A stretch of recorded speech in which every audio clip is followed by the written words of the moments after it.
Let's create a clean screen where a user can use it to add a new task. So for that, just create a new file, call it add screen.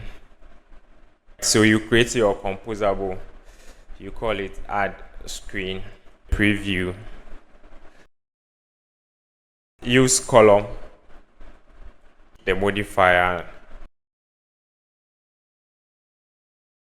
So now inside we want to add a text field. So this is where we use a text field for now. So just create some text, set it to empty string, and then call the text field.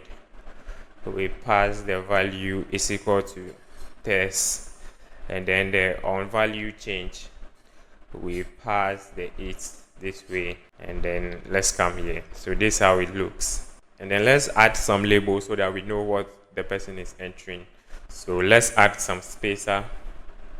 So now the button,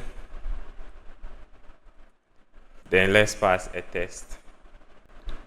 So instead of add, let's call it save task. Let's also center it to make it well aligned.